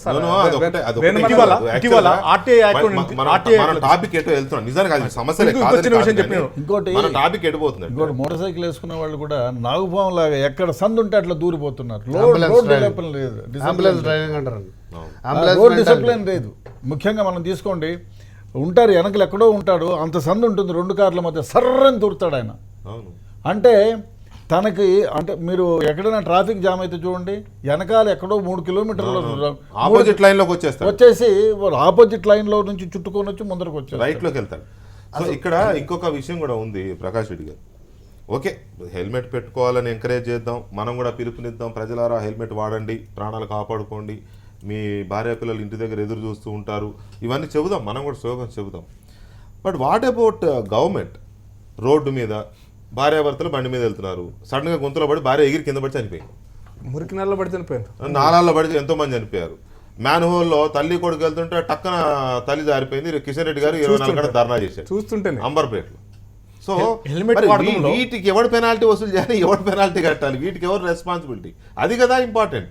సివిల్ పౌర సమాజానికి ఇవ్వాల్సిన ఇవి మినిమం ఇవ్వకుండా నువ్వు హెల్మెట్ పెట్టుకో లేకపోతే నీ ఫైన్ వేస్తా అంటే మరి దీనికి ఎవరు ఫైన్ కట్టాలి? వెంకటేశ్వర గారు ఇప్పుడు వారు చాలా మంది చెప్పారు హెడ్ ఇంజరీస్ చనిపోయే వాళ్ళు, బట్ నెక్ ఇంజరీస్ తో సఫర్ అవుతున్నటువంటి వాళ్ళు అంతకంటే ఎక్కువ ఉన్నారు. అవును, వెయిట్ చేసి సిగ్నల్ వెయిట్ చేయడం కాదు, కింద పడి స్పాండిలోసిస్ అనేది ఒక ప్రాబ్లం, అది బండి 2 వీలర్ నడపడం అనేటువంటి. బట్ కింద పడటం వల్ల స్పైనల్ కార్డ్ యొక్క ఇంజరీస్తో జీవితకాలం సఫర్ అవుతున్నటువంటి వాళ్ళు కూడా అంతకంటే ఎక్కువ సంఖ్యలో ఉన్నారు. ఇప్పుడు అది మీరు చెప్పిన రోడ్ల గుంతలు అనేటువంటిది ఆ స్పైనల్ ఇంజరీస్ కు కారణమవుతున్నది. నాట్ ఎగ్జాక్ట్లీ హెడ్ ఇంజరీ, అంటే head and direct head and collision అయితే అది జరుగుతుంది, బట్ కింద పడ్డప్పుడు స్పైనల్ కార్డ్ దెబ్బతింటుంది. అది లంబార్ స్పైనల్ కావచ్చు, నెక్ దగ్గర ఉంటే స్పైనల్ సర్వైకల్ కావచ్చు, ఏవైనా కూడా ఇట్లా సఫర్ అయ్యే వాళ్ళు వేల మంది ఉన్నారు హైదరాబాద్ యాక్సిడెంట్, 2 వీలర్ యాక్సిడెంట్స్ అంటుంటారు. అందుకోసమని మీరు అన్నట్టుగా హైదరాబాద్ రోడ్ల పరిస్థితి అట్లాగే ఉంది. హైదరాబాద్ బాటిల్ నెక్స్ అనేది వారు చెప్పారు. సో హైకోర్టులో సుప్రీంకోర్టు 2 ఇయర్ జడ్జిమెంట్ అని ఆంధ్రప్రదేశ్ హైకోర్టుకి జిహెచ్ఎంసీ 3 నెలలకు మేము 3 దఫాలు ఇస్తూనే ఉంది. ఇవన్నిటికంటే ఎక్కువ మీరు అంటే నేను హెల్మెట్ కంపల్సరీ అవునా కాదా, దానివల్ల పోలీస్ వ్యవస్థను ఎట్లా ఎడ్యుకేట్ చేయాలి, యూత్ని ఎట్లా ఎడ్యుకేట్ చేయాలి, హైవేస్ మీద వెహికల్స్ ఎట్లా 2 వీలర్స్ ఎట్లా కంట్రోల్ చేయాలనేది ఒక పాయింట్. అది దాంట్లో హెల్మెట్స్ మనం ఇంపోజ్ చేయడం కంటే ఎడ్యుకేట్ చేయడం అనేది బెటర్ అనేది నా అభిప్రాయం కూడా. ఎడ్యుకేట్ చేయడం వల్ల ఈవెన్ మనం అన్ని విషయాలు చూపిస్తున్నాం కదా, పొల్యూషన్ వల్ల ఇది వస్తుంది అది వస్తున్నప్పుడు హెల్మెట్ వల్ల జరిగేటువంటి కూడా యూత్కు చూపెట్టవచ్చు కూడా. దానికి వాళ్ళకి ఆ విధంగా ఎడ్యుకేట్ చేయొచ్చు, కరపత్రాలు ఇవ్వచ్చు, అవసరమైతే ఫేస్బుక్లో కానీ అదర్వైతే సోషల్ మీడియాలో కూడా జరుగుతున్న యాక్సిడెంట్స్ను మనం కొన్ని 1-2-3 చూపించి ఎడ్యుకేట్ కూడా చేయొచ్చు. ఈరోజు పెద్ద దాంట్లో తప్పు కూడా ఏం లేదు, పెట్టుకోవడం కూడా పెట్టుకోకూడదు అనేటువంటిది కంపల్సరీ ఏం కంటే దానికోసం ఉద్యమం చేయాల్సిన అక్కర్లేదు. కానీ బట్ పెట్టుకునే ముందు ఎడ్యుకేట్ చేయాల్సిన అవసరం కూడా ఉంది. That is one point. At the same time మిగతా అంశాలు అన్నింటిని పరిగణలో తీసుకుంటాం. మీరు వారు చెప్పినట్టు పొల్యూషన్ తోటి హైదరాబాదులో లంగ్ ఇన్ఫెక్షన్ సఫర్ అవుతున్నటువంటి వాళ్ళు వేల మంది ఉన్నారు, లక్షల మంది ఉన్నారు. దాని గురించి మనం ఆలోచిస్తట్లేదు. ఇది ఒక్కటే చట్టాన్ని హైకోర్టు ఎందుకు సీరియస్ తీసుకుంటుంది, పొల్యూషన్ సర్టిఫికేట్స్ విషయంలో ఎందుకు సీరియస్ తీసుకోవట్లేదు అనేది కూడా ఒక పాయింట్. ఈ రోడ్ల విషయం కూడా హైకోర్టు తీసుకోవాలి కదా సీరియస్గా, అది కూడా పాయింట్. ఒక హైకోర్టు ఒక హెల్మెట్ కనపడేటువంటి హెల్మెట్ విషయం ఆలోచిస్తాను, కానీ కనపడినటువంటి అనేకమైన సంగతి social responsibility, insurance vehicle insurance compulsory కట్టాలి. దాని విషయంలో పోలీస్ డిపార్ట్మెంట్ పట్టించుకోదు. అవి కూడా చట్టాలు ఉన్నాయి కదా. అందుకని చట్టాలను సార్ చెప్పినట్టుగా ఒక్క అంశానికి చట్టాన్ని పరిమితం చేయడం అనేటువంటి కరెక్ట్ కాదు. హెల్మెట్తో పాటు మిగతా అన్ని విషయంలో కూడా అవసరమైతే లైసెన్స్ తీసుకునేటప్పుడు, బండి కొనేటప్పుడు ఖచ్చితంగా ఏదైతే కొనే వ్యక్తి ఉన్నాడో వాళ్ళని ఎడ్యుకేట్ చేయాల్సిన అవసరం మాత్రం ఖచ్చితంగా ఉంది. అన్ని ఒక్క విషయం కాదు, pollution, insurance, vehicle movement, traffic రూల్స్ని కూడా అన్నట్టు ముందుకు వస్తారా వెనకకు వస్తారా అంటే ఈవెన్ బస్సు వెనక బస్సు ఉండాలి, కానీ బస్సు తీసుకొచ్చి అడ్డం పెడుతున్నారు. మోటార్ సైకిల్ కంటే దారుణంగా ఆర్టీసీ బస్సు చాలా యాక్సిడెంట్లు దాన్ని కూడా బాధ్యత ఎవరినొకటి బాధ్యత అనేది మా అభిప్రాయం. ఆర్టీసీ డ్రైవర్లకు కూడా కొన్ని నీతి నియమాలు అవి నేర్పాల్సి వస్తుంది. నేను చూశానండి, ఆర్టీసీ బస్సు ఉద్దేశపూర్వకంగా ఒక ఆటో అతన్ని అంటే ఉద్దేశపూర్వకంగా రైట్ టర్న్ తీసుకొని తగిలించి మళ్ళీ స్ట్రైట్ చేసుకున్నాడు. సమాజ్ కూడా ఈనాడు ముందు హెల్మెట్ వాడకంలో కొంతమందికి మినహాయింపు ఇచ్చారు. ఈ పంజాబ్ హర్యానా హైకోర్టు ఏం చేసింటే సిక్కులు ఎవరైతే ఉన్నారో వాళ్ళు తలపాగా పెడతారు కాబట్టి వాళ్ళకి లేదని చెప్పింది. అదే ఆరోగ్య సమస్యలు ఉన్న వాళ్ళు డాక్టర్ సర్టిఫికేట్ తీసుకుంటే దానికోసం కూడా చట్టంలో కొన్ని ప్రొవిజన్స్ పెట్టారు, వాళ్ళకి మినహాయింపు ఇవ్వాలి. ఎలాంటి ఆరోగ్య సమస్యలు? సోరియాసిస్ ఉందనుకోండి తలకి, హెల్మెట్ పట్టుకున్న దానివల్ల ఇబ్బందికరమే. అట్లాంటివి తీసుకోవచ్చు, సర్టిఫికేట్ తీసుకోవచ్చు. కొంతమందికి జుట్టు ఊడిపోద్ది అంటారు, దాని పరిస్థితి 24 హెల్మెట్ పెట్టుకుంటే ఊడిపోతుంది, అది మాత్రం వాస్తవం. వాహనం నడిపే వాళ్ళే కాదు, వాహనం వెనుక కూర్చున్న వాళ్ళు కూడా హెల్మెట్ పెట్టుకోవాలి. మీ సందర్భంగా ఒక విషయం చెప్తున్నాను సార్. ఆంధ్రప్రదేశ్లో ఒక 10 సంవత్సరాల క్రితం ఇక్కడ రాష్ట్ర ప్రభుత్వం ఒకసారి మీరు చెప్పినట్టు అఖిలపక్ష సమావేశాలు పెట్టింది సార్. పెట్టి ఏవైతే రోడ్డు మీద గుళ్ళుండని, మసీదులుండని, చర్చిలుండని, ఇంకే స్ట్రక్చర్ అని ఉండని, పక్క కాలనీలో ఉన్న 20 గజాలు ఉంటే అక్కడ 40 గజాలు ఇస్తాం. ఒకవేళ అది హెరిటేజ్ బిల్డింగ్ అయితే యాజ్ ఇట్ ఈస్గా కన్స్ట్రక్షన్ చేసి ఇస్తాం. అక్కడనే దానికి కావాల్సిన మొత్తం ఖర్చులు ప్రభుత్వమే భరిస్తుంది. ఎందుకంటే మనం రోజు 2 కోట్ల రూపాయలు అనేది మొత్తం కలిపి 10 కోట్ల ఖర్చు కాదు ఇవన్నీ చేస్తే. కానీ ప్రభుత్వం ఎవరు పట్టించుకోవాలి, ఇప్పటిదాకా ఆ చట్టాలు ఉన్నాయి. మీకు ఇంట్రెస్టింగ్ ఏంటంటే నరేంద్ర మోడీ గారు ఇప్పుడున్న ప్రధానమంత్రి గారు గుజరాత్ ముఖ్యమంత్రిగా ఉన్నప్పుడు అక్కడ 4 మసీదులు 4 గుళ్ళు తీసేస్తే ఆయన మీద 190 రాళ్ళు వేశారు. కాదు ప్రశాంత్ గారు, అసలు నిజానికి ఈ నిబంధన ఎప్పటి నుంచో ఉంది. At the time of registration ఆయన బండి కొనుక్కున్నప్పుడు బండితో పాటు ఇది కూడా తేవాలి. అది ఎందుకు అమలు అవ్వట్లేదు? అది అమలు అయితే అసలు ఇన్నాళ్ళు ఈ గొడవ లేదు కదా. అది నేను ఇందాక సొల్యూషన్ సజెస్ట్ చేసినట్టు ఈరోజు వెళ్తే నంబర్ ప్లేట్ కూడా తీసుకోవాలి, సెక్యూర్ నంబర్ ప్లేట్ కూడా ప్రాబ్లం ఇవ్వాలి, కానీ నీ ఇష్టం వచ్చినట్టు రాసుకుంటున్నావు. నేనేమంటున్నానంటే ఇంకా ఇందులో కంటే కూడా మీరు వెండర్స్ మీద వేసేయండి. ఈరోజు స్పేర్ పార్ట్ అన్ని ప్రతిదీ ఇవ్వాల్సిందే, వాళ్ళ ఇంజన్ ట్యాంక్, ఇంకో బాక్స్ కానీ. అలాగే నువ్వు వెహికల్ అమ్మేటప్పుడు నీ ఇన్వాయిస్లో హెల్మెట్ బిల్ ఏంది నువ్వు అమ్మద్దు, అది కూడా ఉండాలి. ఖచ్చితంగా వచ్చేస్తుందండి, సాల్వ్ అయిపోతుంది. తర్వాత వాళ్ళు నాణ్యమైనటివే ఇస్తారు ఖచ్చితంగా, రోడ్ సైడ్ కొనుక్కోకుండా. ఇది తర్వాత సార్ అన్నట్టు ప్రకాష్ రెడ్డి గారు ఈ ఇంపోజ్ చేయడం చాలా కష్టం, దాన్ని ఇంపాసిబుల్ అండి. ఎందుకంటే సగం మంది చూసి హెల్మెట్ పెట్టుకుంటారు, లాక్ చేసుకోకుండా హెల్మెట్ లేకుండా ఉండే. సో అవగాహన అనేది ఉన్నప్పుడే పెడతారు, టక్కన తీసి పెట్టకుండా పోతే మీరు ఇట్లా ఊడిపోతుంది. దానివల్ల ప్రయోజనం ఏముంది? సో నష్టం కూడా అదే, ఇంకోటి బండి కింద పడి వాడి కింద పడతాడు. అవగాహన అనేది చాలా రకాలు కల్పించాలి. తర్వాత చాలా ప్రముఖులు మనం చూసాం, వాళ్ళ పిల్లలు చనిపోయారు. బాబుమోహన్ పిల్లలు ఏదేమి, అజరుద్దీన్ కొడుకు, వీళ్ళందరూ కూడా కొంచెం ముందుకు వచ్చి ఇటువంటి అవగాహన కల్పించడంలో చేస్తే అప్పుడు యువత చాలా ఈజీగా దాన్ని తీసుకుంటారు. ఎందుకంటే వాళ్ళకి ఖచ్చితంగా కనపడుతుంది ఎదురుగా. ఈ సినిమా హాల్లో వెళ్తే మనం ఇప్పుడు సిగరెట్ల గురించి చాలా మంది అవగాహన ఇస్తున్నారు. అటువంటి చర్యలు తీసుకుంటే సొంతంగా మార్పు వచ్చినప్పుడు ఖచ్చితంగా హెల్మెట్ పెట్టుకోవడమే కాదు, బెల్ట్ పెట్టుకొని వెనకాల పిల్లోడు కూడా పెట్టే ఆలోచన రావాలి. అది వచ్చిన రోజు సక్సెస్. తర్వాత నేను మొదటి నుంచి చెప్తున్నట్టు ఇవి 6-7 అంశాలు కలిపి చూడాలి. ఏది సపరేట్గా చూడలేము. ఈ ఏదైతే ఇన్సూరెన్స్ హెడ్ ల్యాంప్స్ అండి, మీరు రాత్రి డ్రైవ్ చేస్తారు, కార్ డ్రైవ్ చేస్తున్నప్పుడు హెడ్ ల్యాంప్ కనపడితే ఎంత హెల్మెట్. ఆటో వాళ్ళు చూడండి, ఎవ్వరికి సిగ్నల్ పిచ్చే అలవాటు లేదు. అట్లా అంటాడు చెయ్యి సర్రని తిప్పుతాడు, అది 180 డిగ్రీలు తిప్పుతాడు, లేదు అంటే 300 డిగ్రీలు తిప్పి వెనక్కి వచ్చేస్తాడు. సిగ్నల్ పక్కన ఇక్కడ నుంచి రైట్ టర్న్ తీసుకోవాల్సిన అట్లా తిరిగి వస్తాడు అందరికంటే ముందు. రైట్ కూకట్పల్లి నుంచి రఘోత్తమ్ రెడ్డి గారు లైన్ లో ఉన్నారు. రఘోత్తమ్ రెడ్డి గారు నమస్తే అండి. నమస్కారం అండి. చెప్పండి సార్, మీ ఒపీనియన్ చెప్పండి. ఇక్కడ హెల్మెట్ వాడడం వల్ల సైడ్ చూడడం ఇబ్బంది అని చెప్పారు సార్. అదొకటే కాకుండా వెహికల్ సమస్య కూడా చాలా సమస్యలు వస్తాయండి. ఒకటి రెండోదండి, లోకల్ మార్కెట్ కి వెళ్ళే వాళ్ళు హెల్మెట్ పట్టుకుని వెళ్ళడం చాలా కష్టమైనటువంటి విషయము. కరెక్టే. కూరగాయలకో లేకపోతే దగ్గరకు వెళ్ళే వాళ్ళకి మళ్ళీ ఇది కూడా బరువు వెళ్ళే వాళ్ళు సార్. ఇంకా మూడో సార్, వాకర్స్ గురించి వాళ్ళ చావుల గురించి ఆలోచించండి సార్. ముందు ఈ బైక్ రైడర్స్ చనిపోతున్నారనే విషయం కాకుండా సార్, వాకర్స్ ను ఈ డాష్ ఇచ్చి చంపే వాళ్ళు ఆ సంఖ్య ఎక్కువ. రోజు నేను పేపర్ చదువుతాను ప్రతిరోజు. ఎవరండి అర్థం కాలేదు. వాకర్సా? ఓకే. చనిపోయే వాళ్ళ సంఖ్య ప్రతిరోజు ఎక్కువ కనపడుతుంది. సో మీరు అనేది ఏంటంటే హెల్మెట్ లేకుండా చనిపోయే వాళ్ళకంటే చాలా మంది ఇతరత్ర కారణాల వల్ల చనిపోయారు. ముందు అన్యాయంగా వాళ్ళని చంపుతున్నారు సార్. వాహనం లేని వాళ్ళని చంపే వాళ్ళు చనిపోయే వాళ్ళు ఎక్కువ ఉన్నారు. ఇతరత్ర కారణాల వల్ల చనిపోయే వాళ్ళు చాలా మంది. ముందు వాళ్ళ సంగతి చూడండి అంటారు. తాగి డ్రైవింగ్ చేయడం వల్ల యాక్సిడెంట్లు అయ్యేవాళ్ళు, హైవేల మీద సిగ్నల్స్ దగ్గర సరైన సిగ్నల్స్ లేక చనిపోయేవాళ్ళు, హైవే సెక్యూరిటీ లేకుండా చనిపోయేవాళ్ళు, వాటి మీద దృష్టి పెట్టండి అంటారు. అవును సార్. ఇంకో విషయం సార్, ఈ ఫుట్పాత్ లేకపోవడం వల్ల చాలా మంది వెహికల్స్ వాడాల్సి వస్తుంది. అవును. ఈ హైకోర్టు కూడా చాలా సార్లు ఫుట్పాత్ల మీద ఎన్నో సార్లు ఈ ఇంతకన్నా సీరియస్ వార్నింగ్ ఇచ్చిండ్రు. అవును. దాని గురించి పట్టించుకోండి ముందు. రంగారావు గారికి నేను రిక్వెస్ట్ చేస్తున్నా, ముందు ఈ ఫుట్పాత్లు వాకర్స్ మార్కెట్ కి వెళ్ళడానికి వాళ్ళు ఫుట్పాత్ మీద ఫ్రీగా వెళ్ళేటువంటి పరిస్థితిని కల్పించి ఆ తర్వాత హెల్మెట్లు కనుక రెస్ట్రిక్ట్ చేస్తే చాలా బాగుంటుందని నా అభిప్రాయం అండి. రైట్ రఘోత్తమ్ రెడ్డి గారు, థ్యాంక్ యూ వెరీ మచ్. మీరు లైన్లోకి వచ్చి మీ అభిప్రాయం చెప్పినందుకు. మొత్తంగా ప్రజల అభిప్రాయాలు మాత్రం హెల్మెట్ ధరించడానికి వ్యతిరేకంగానే ఉన్నాయి. ఏజ్ డిఫరెన్స్ కూడా లేకుండా అందరూ దీన్ని వ్యతిరేకిస్తున్నారు. అయితే ప్రభుత్వం మాత్రం దీన్ని ఇంపోజ్ చేయాలని అనుకుంటోంది. ఎందుకంటే హైకోర్టు కూడా ఆదేశించింది కాబట్టి తప్పనిసరిగా దీన్ని అమలు చేయక తప్పని పరిస్థితి ప్రభుత్వం మీదకి వస్తుంది. ఇక పెనాల్టీలు కట్టాల్సిన బాధ్యత మోటార్ సైకిల్ ఓనర్సే. రెడీ అవ్వండి పెనాల్టీలు కట్టడానికి. Thank you very much Prakash Reddy గారు, ప్రశాంత్ గారు, అండ్ రెడ్డి గారు, వేణుమాధవ్ గారు, రంగారావు గారు, థ్యాంక్ యూ వెరీ మచ్ మాతో చర్చలో పాల్గొన్నందుకు. ఇది ఇవాళ లెఫ్ట్ అండ్ రైట్. మళ్ళీ రేపు కలుద్దాం. మరి కాసేపట్లో ప్రొఫెసర్ నాగేశ్వర్ న్యూస్ యాంగిల్ ప్రసారం అవుతుంది.